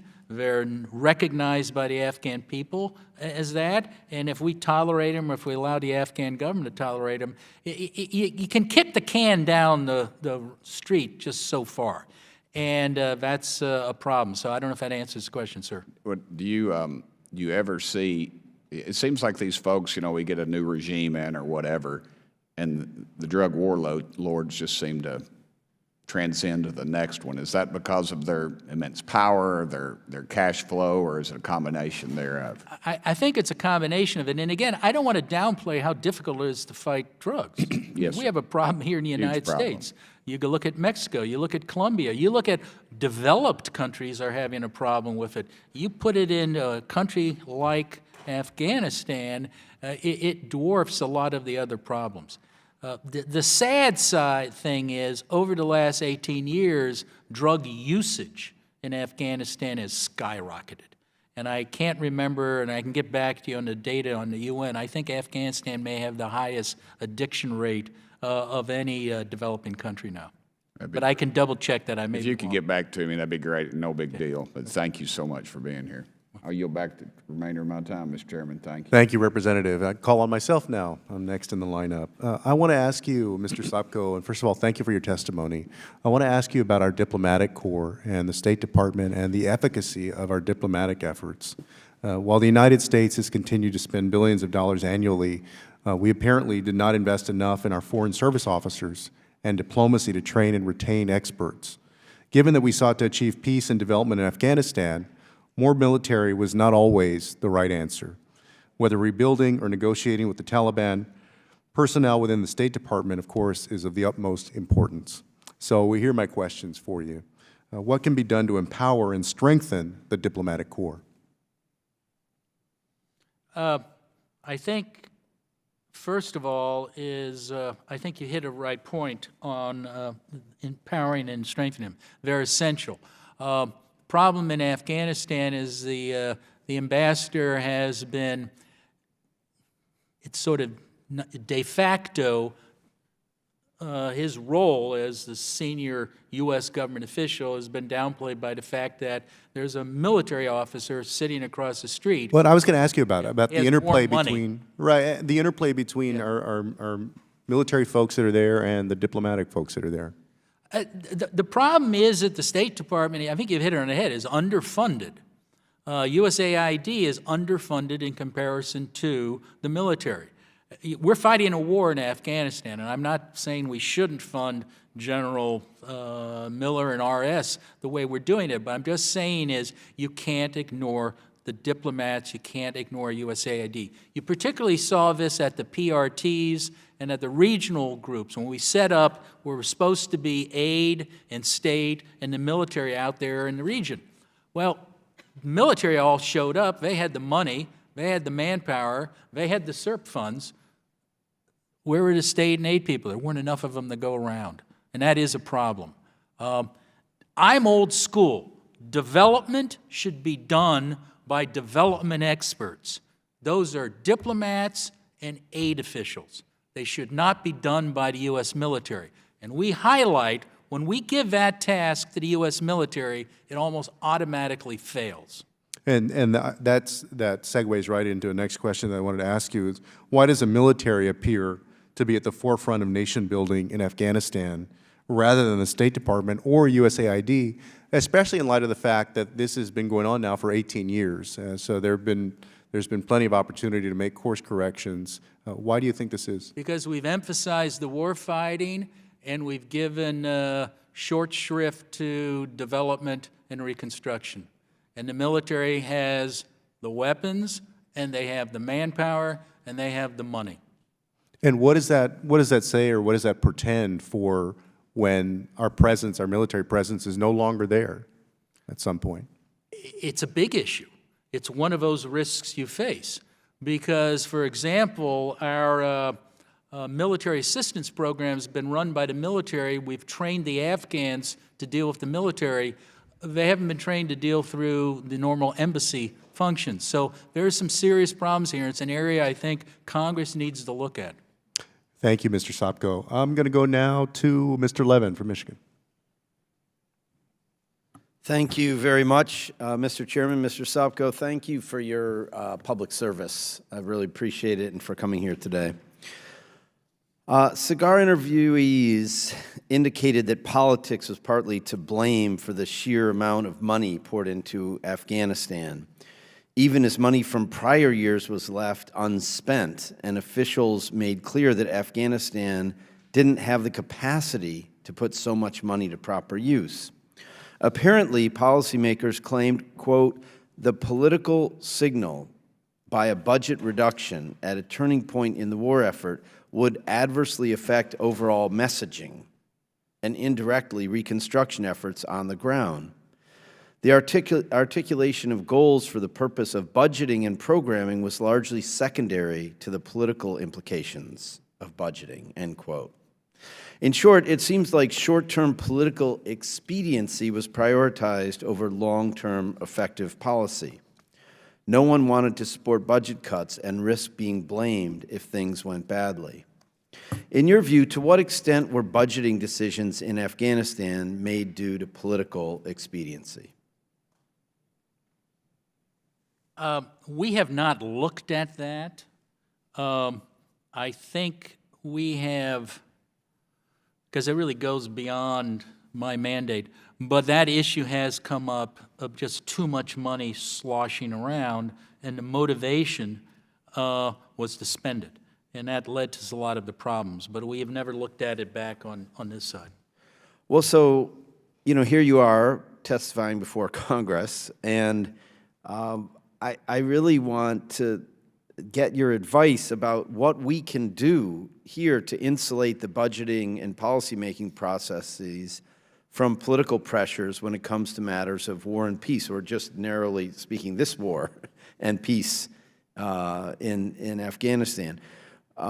Maybe to put it another way, how do we keep this from happening? That we are spending much more, we're sending much more money than people on the ground think is appropriate. I mean, it's a big problem when we have domestic priorities here and peaceful priorities here that, you know, we need to take care of our babies and our pre-K kids. We need to educate them. We need to be able to afford our infrastructure. Congressman, the best answer I can have for that is having more hearings like this, where you'd bring not just me, you bring in somebody from aid, state, and DOD to explain and justify their budget, and explain not just talk about the inputs and outputs, but what's the outcome. And I go back to why some of you may have wondered, why did I attach all of those letters from 2013 when I asked the SecDef, SecState, and aid administrator, what are your 10 best successes and what were your 10 worst failures, and why? I firmly believe if they had honestly answered those questions, we wouldn't be here today. Because what they would have done is it would force them to answer the question, why are we spending $9 billion on narcotics if it's a failure? They would answer the question, why are we spending $90 million bringing in rare Italian goats from Italy to develop the goat industry in Afghanistan over 6 months? They would have been forced to look at that's why we talk about racking and stacking. So, Congressman, take a look at those letters we sent, and many of those letters and what we're asking are the same questions you should be asking. I can't answer those, but if you want to stop the hemorrhage of money to a place like Afghanistan, it's got to start by asking people not to talk about inputs. Don't bring somebody in here from aid who only talks about how much money he's gotten, or outputs, you know, how many kids he says they're training in Afghanistan, but what's the outcome? Are any of those kids still in school? But in the small, brief time I have left, I mean, you've had multiple lessons learned reports, right, where Cigar identified that the approach and programs that the U.S. used to achieve stated goals were not properly tailored to the Afghan context, as you're talking about here with goats from Italy and so forth. What contributed to this gap? What lesson do you take from reading all these letters, the gap between what the U.S. is supporting and what the Afghans needed on the ground? You want to take 15 seconds to answer that?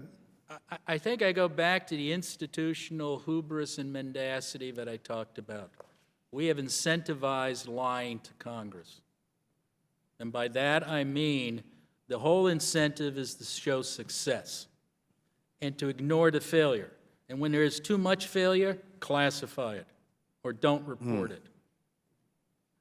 Congress has to weigh in and say, hold it, we want to know the truth. As gory as it is, reconstruction takes a long time. You can't do it in 6 months. You can't do it in 9 months. You probably can't do it in one administration. So if you wanted to help the Afghans, it is the long haul. Thank you. Okay, I'm sorry. Thank you, Mr. Chairman. I yield back. Thank you. Yeah. Representative Conley. Thank you, Mr. Chairman, and welcome back, Good to see you, sir. Mr. Sopko, and thank you for your work. I mean, frankly, that press table ought to be filled to overflowing.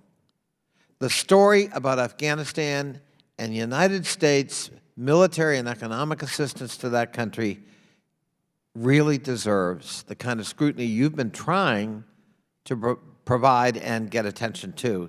It's shocking in some ways that the story you're telling has so little interest by the media, the public, Congress itself. We have provided at least $132 billion in development assistance that is of dubious value. Is that a fair Correct. conclusion? Imagine, $132 billion. And if I understand it, and I don't want to overstate it, almost all of the systems put in place are designed to avoid measuring progress, failure and success, and for that matter, even accountability.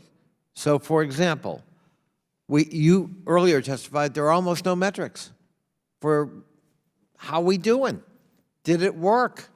If that didn't work, let's try something else. You can't, and when we have metrics, they've classified them so the public and the Congress and others actually can't access them. Is that true? That was basically I was talking about the military, where the bulk of the $132 billion has been spent. Right. Speaking of the military, in the stabilization report, you talked about the fact that, in a sense, the military suppressed USAID by bulldozing the agency into a clear hold build strategy and demanded that AID, despite misgivings, implement a cash for work program despite AID's protests as well as misgivings. Is that true? That's correct. How does such a thing happen?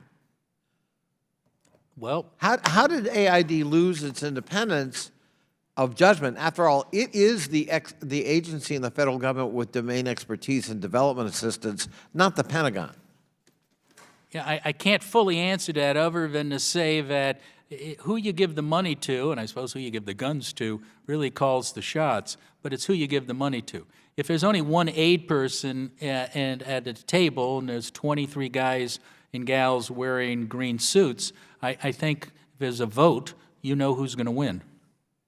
You know, you talked earlier passionately about the problems with the longest war in American history and our engagement in Reconstruction. And you used two words that really struck me, hubris and mendacity. Almost sounds like a potential title for a novel. We had advice and consent. The modern version is going to be called Hubris and Mendacity. And I wanted to give you an opportunity to give us some examples of each that affected directly our efforts in Afghanistan. After all, the stakes, we invaded Afghanistan after 9/11. We worked with local militias to overthrow the Taliban and to try to expel and eliminate the presence of al-Qaeda. This was a momentous decision with very high stakes for America directly, and here we are, well over a decade later, and we don't seem to have done a very good job at meeting any kind of objective, including a stable government accepted by the people. So can you just give us some examples of hubris and especially mendacity? Well, I think we've referred to it in my statement. I talk about some of the statements made by AID about the great success on life expectancy. It was statistically impossible to double the life expectancy of the time given. I think it's a combination of hubris and mendacity that anybody can do that. I mean, the next thing you know is we're going to be walking on water on an aid program. The education, where we claimed millions of children were in school, and aid knew that the data was bad, but they still reported it. As if those millions of children. Is that hubris? Is that mendacity? Probably a combination of both. I actually think the people on the ground thought they were doing a great job. They just never looked at all the data, and they weren't going to explain that the data was faulty. You look at some of the successes we claimed about the power grid. I'm running out of time, and the chairman is strong. So, I mean, those are some of the examples. I'm happy to give you a lot more of those examples. Thank you. I would just say shades of Vietnam. True. Representative Allred. Thank you, Mr. Chairman. I was in Afghanistan over the Thanksgiving holiday, and while we were there, we had a chance to meet with our military and State Department leaders, and I met a young Army captain who was also a West Point grad and also a football player. And he was tasked with training the next generation of Afghan military leaders. And he was tired when we met because he'd been out the night before leading a raid, which we're doing every single night, degrading the Taliban's ability, al-Qaeda, and ISIS elements as well. And I've often thought about that captain, especially as we heard the news of the 2 service members who were killed this weekend, and wondered if we are serving him and as well as he is serving us, as well as many of our men and women in conflict are serving us. And I want to thank you for your work. I think this is one of the best parts of our democracy, is that we can be critical of ourselves, and that we can take a critical eye to our commitments and say, what are we doing wrong, and what can we do better? I'm not here to point fingers. There are multiple administrations involved. We all know how long and how much money we've put into this. But one of my questions for you is that over the years, you've released a number of overarching recommendations for various parts of the government. I want to know how receptive you found the agencies involved to your recommendations. I think I read that 13 of them have been adopted. Is that correct? And maybe tell us what you think is standing in the way of some of those recommendations being adopted. That's in regard to, I believe we had about 130 recommendations from the first 7 lessons learned report. Overall, from our audits and inspections, about 86% to 90% of our recommendations are adopted. The reason for the smaller number, I believe, is because many of our recommendations are conditional on events occurring, such as peace or the next. Many of our recommendations are, if you do this again, you should do the following. So it's hard to say if it complied because it hasn't happened. So, but we're happy to report back on that. Yeah. The Lessons Learned program have been very well received by the military, the State Department, and USAID. Particularly the military under General Dunford, when he was the chairman of Joint Chiefs. It was very receptive, and we're using it. We've been asked to do it for training for them, as well as the Foreign Service Institute. Okay.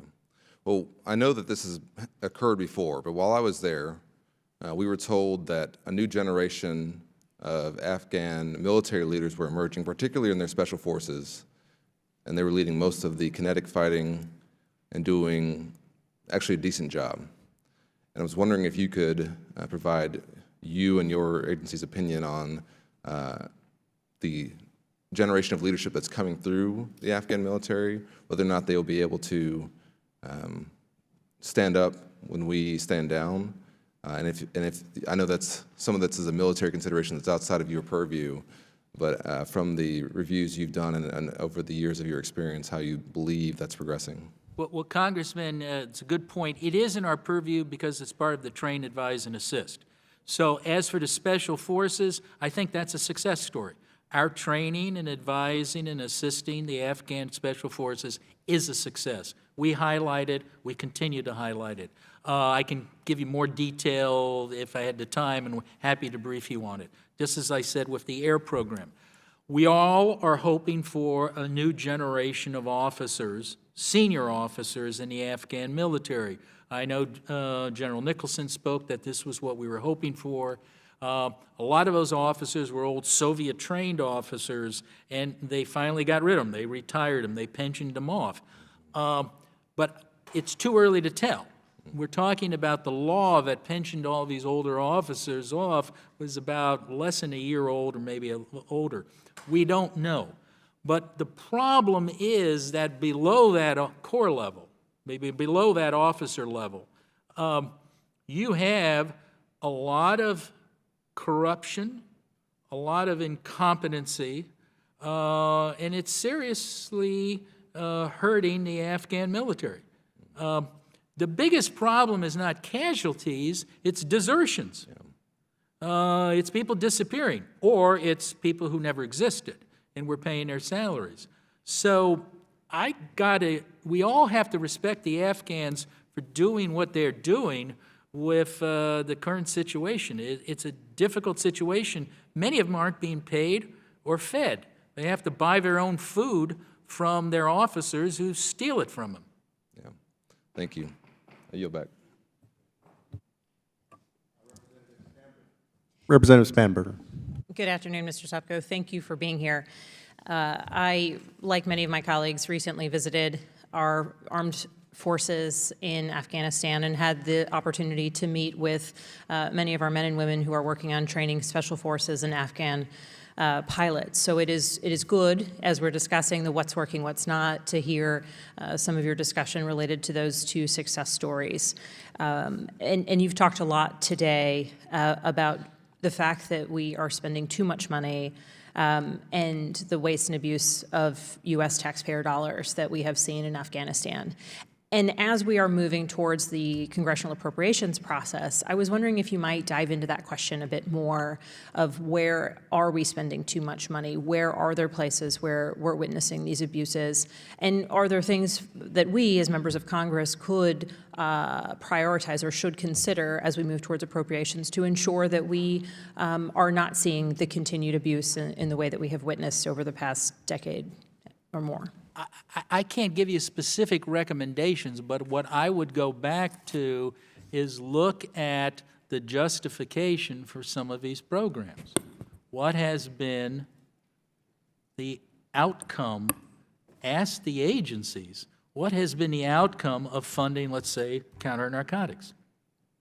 What has been the outcome of funding rule of law, et cetera? So I think that's probably the only way I can help you on that. I can't tell you for sure.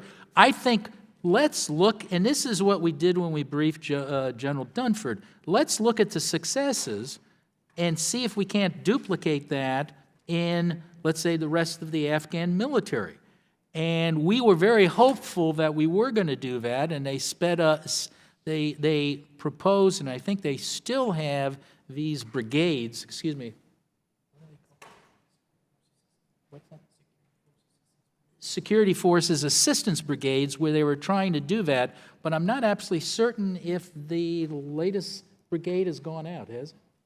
Yeah, it has gone out. That may be an area you want to look at. I'm happy to give you and any member, we can brief you on more particular specific issues. I'm sorry I can't answer in more detail. No, that's a really great starting point for those of us as we move into the appropriation season, so I appreciate that.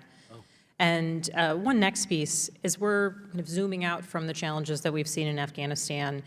One of the main findings of Seeger's lessons learned studies is that the war that we were conducting in Iraq did hamper some of our efforts in Afghanistan. And so my question is, from the experiences that you have examining what has happened in Afghanistan and looking at the range of national security challenges that we see today, do you have concerns about escalating tensions in the region, particularly with Iran, and how that may impact our efforts in Afghanistan moving forward? I think any security issue in that region causes concern, and it's concern not only for the security of our people there. Remember, Afghanistan has a border with Iran. There's a lot of connections with Iran. So I think we have to be cautious about that. It's even difficult to get people in and out of Afghanistan. It's a landlocked country now. And I have to deal with that because I have people over there. I was over there at Christmas time, and I don't know if I could have made that trip now that I did back then. But I can't really speak because there's a broader issue of what's going on with us in Iran that I really don't know of. But obviously that region is something we have to focus on. And ultimately the success of peace there is going to have to involve the region. If you read the book, The Great Game, which is a fascinating book by a British historian on it, what he says about Afghanistan is nobody wants to be there, but nobody wants anybody else there. And I think that's the same thing that's going on now. And so every one of those countries doesn't want anybody else there in that, but we're there now. But we're there. And one last question in the time remaining. You mentioned corruption and competency that exists at different levels in the military. Are you seeing that in particular facets of where we're spending money in particular places where we're working with Afghanistan, that there's a greater level of corruption or incompetency in one place or another? And would you point us in a particular place to have concerns or see room for improvement? Fuel and payroll. Fuel is liquid gold. We still don't have a good way to protect it. One of the former CSTICA commanders said over 50% of the fuel we buy never reaches its ultimate base. I think that's something, and we're working very closely with them. The other one is payroll. Even after 18 years, we don't have the payroll system right, and we don't even know how many Afghans we've been paying for. Thank you. Thank you. I yield back. Representative Houlihan. Thank you, Chairman, and thank you so much for coming here today. I actually really want to commend you for being so frank. This is only my first year here. You're in 2 weeks in, but you're literally the first person who I've seen in front of us and any of my committees that I felt was being honest and fully honest, and not just waiting for the right question to not answer. So thank you so much for that, really genuinely. And so given that you effectively have testified and talked about for the last couple hours the fact that we basically failed all of our objectives in Afghanistan over the last 17 years or so, 18 years, could you reflect on what the implications are for efforts that we have in other unstable countries and whether there's any, I guess, lessons to be learned or cautionary tales that we should be aware of? First of all, I just want to qualify, not everything has failed. There have been some successes. There are more women in the economy. There are more women going to school. There are more kids going to school. So we have an F+. Yeah. Well, D- I think is a good thing. I think it's hard to summarize 130 recommendations in all these 7 reports, but I think small may be better than large. Definitely deal with corruption early on. Before you go in, also know where you're going in. I mean, people were designing and working programs in Afghanistan like they were walking into Norway. This is not Norway. This is not Kansas. You know, sometimes I felt like I was out of a movie, and this doesn't look like Kansas, Toto. Our staffers were, not our staffers, but some of the people, and unfortunately a lot were with aid, it was unbelievable where they thought they were. So train our people before we send them in. They're honest people, but they just don't know where they are, and develop an understanding of that community.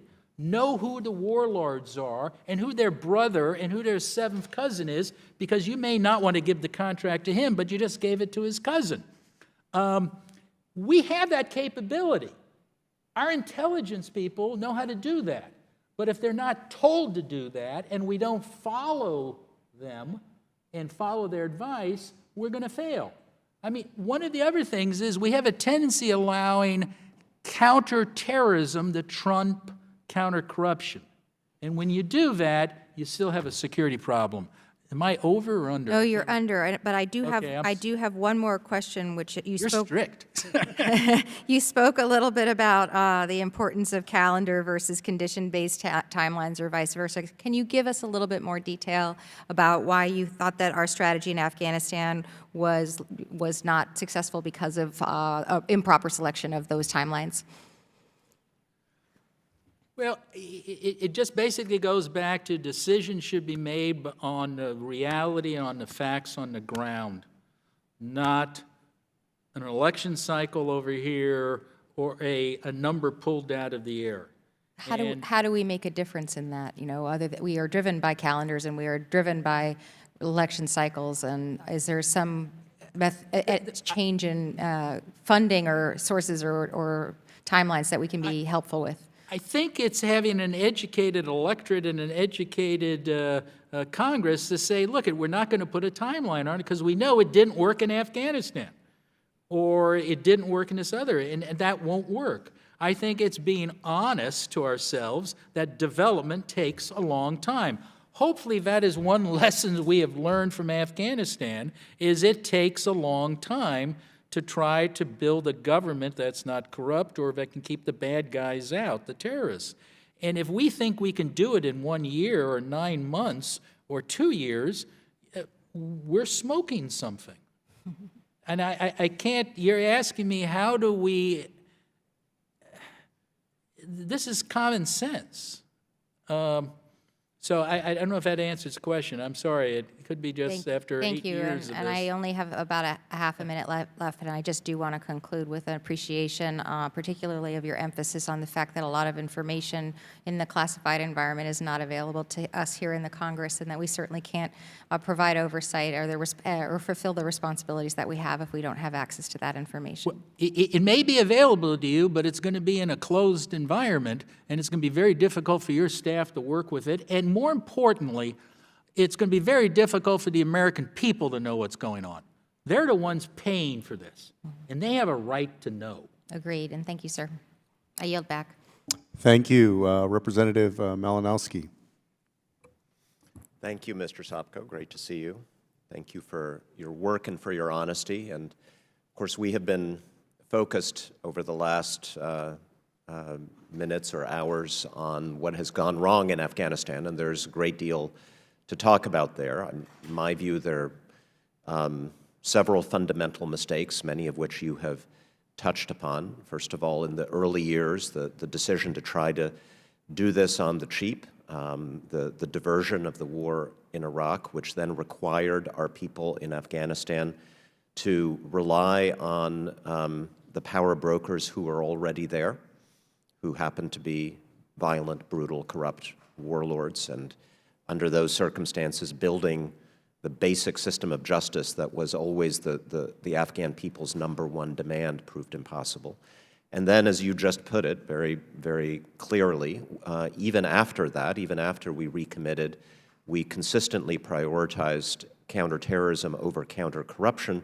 The result of that was that terrorism flourished, because terrorism is in many ways a response in Afghanistan, or at least support for groups like the Taliban as a response to anger about corruption. And then just the consistent promising of the American people that this could be done in a 1 or 2 year time frame, and not being honest about what it would take. But that's where we've been. There have also been gains. Your job is to look at the problems, but Afghanistan today is a vastly different country, as I'm sure you would acknowledge, from the utterly failed state that it was in 2001. People do not want to go back. Anyone who's been to Afghanistan or who knows Afghans knows that. And so let me ask you, looking forward, what happens to this work that you are evaluating and urging us to improve if we precipitously withdraw? If our military were to, perhaps in response to a tweet from somebody, just get up and leave? We haven't done an exact study on it, but just based upon all of our work and what people are telling me, and I was just there over Christmas, and I've gone 4 times a year since I started this job. If the military, our military precipitously leaves, and I don't know how you define precipitously, but leaves very quickly, the Afghan military is going to have a hard time fighting on their own without our support. We give a lot of, we don't do the bulk of the fighting. They do it, but we do a lot of support, particularly their air. We do a lot of support for that and with the special forces. So you would have a very bloody stalemate continuing, but probably declining. If we precipitously cut funding, my prediction, and it's just my prediction, we haven't done a study on it, the Afghan government would fall. And do you see that the perception that this might happen is having an impact on choices that Afghans are making? Have we seen, for example, capital flight, people deciding, you know what, I'm just going to take my money, I'm going to sell my property, my business, move my money to another country, send my kids to another country because I don't have confidence that this support is going to continue over the long term? Again, we haven't done a study on it, but from the Afghans we've talked to, and again, I have people there who've been there for years, and we've dealt with people are moving their families out of the country. I assume money is going with it. We've seen a bit of an uptick in theft of fuel and all of that, and that's what happened the last time when we thought there was a drawdown. Everybody's stealing what they can before we leave. Yeah. So that's we've seen, so that is a problem. You have any confidence that there can be a peace agreement with a power sharing with the Taliban that would enable us to continue honest, corruption-free development work in Afghanistan? You know, it would be difficult, but it's something you're hoping the Taliban also cares about. But that's the difficulty of this negotiation. The Taliban are involved in a lot of illegality beyond killing us. They're involved in the drug trade. So what happens after that? They're involved in extortions, kidnappings, stuff like that. It's a full-service criminal organization, so on top of being a terrorist. So I don't know how that's going to work. Yeah, well, I would conclude by saying this is obviously difficult and complicated, but I think in all these years there's one thing that we have not tried in Afghanistan. We've tried just about everything else, but the one thing we have not tried is to simply say, we're committed, we're not leaving. And I wonder what impact it would have if we were to simply say to the Afghan people what we've said to the South Korean people, to the German people, to others, that whatever the nature of our presence, we are not just going to pack up and leave. And I think I'm out of time, but I think I'm out of time. Thank you. Thank you, Representative Titus. Oh, thank you. As I've listened and read through some of the testimony, it seems to me a couple of things also stand out in addition to that excellent summary that was just given by Mr. Malinowski. One thing, and just to use some of the jargon, instead of watering the green spots, we seem to keep rewarding bad behavior. Instead of helping those that are more secure, we keep investing in those that are insecure. And why is that the case, and how do we change that? And the second thing is our whole pattern seems to be just buying results. We'll give you some money if you'll do this. There were, I think you noted some religious leaders who adopted some attitudes towards women if we gave them a nice financial package. Once we've established that as our pattern, how do we break it? And are there any other kinds of incentives that are non-cash that we could be using so that the commitment to the kind of things we're trying to encourage is not just short-term or superficial, but is really more ingrained? Answering your first question about this timeline almost of, this, I forget how you phrased it on... Watering the green spots instead of... a lot of that, it comes from our stabilization report when we looked at it. And this was driven by the timeline of the troop withdrawal. that our troops there wanted to try to get as much of the territory free of Taliban before they knew they were leaving. And that was short-sighted because they did clear a lot of places, but there was nothing to come in behind it, and that's what was driving that train. That is having timelines issued from here, not based on the reality in the ground. As for the second question, and I don't know what you're referring to on the specifics of that, but what it is conditionality. And we're firm believers in conditionality and conditioning it in many ways. One's a carrot, the other's a stick. But we call it smart conditionality. So one thing is to say, if you do this, I'll give you more money. The other thing is, well, if you do it, I'm going to take something away from you. So that's knowing who you're dealing with. So if you know the people on the other side want their kids to go to school at NYU, well, they got to get a visa. They got to get into the United States. And that's the conditionality you can give that's not exactly monetary. I'll give you a classic example. We rebuilt the office of, I believe it was the Minister of Defense, maybe the Minister of Interior, because he wanted an office as big as the Minister of Interior. So we went in and built him an office. He didn't like it and totally ripped it out and rebuilt another one so it was comparable. So they feel happy. They look the same and all that. We spent hundreds of thousands, not a lot, but hundreds of thousands of dollars.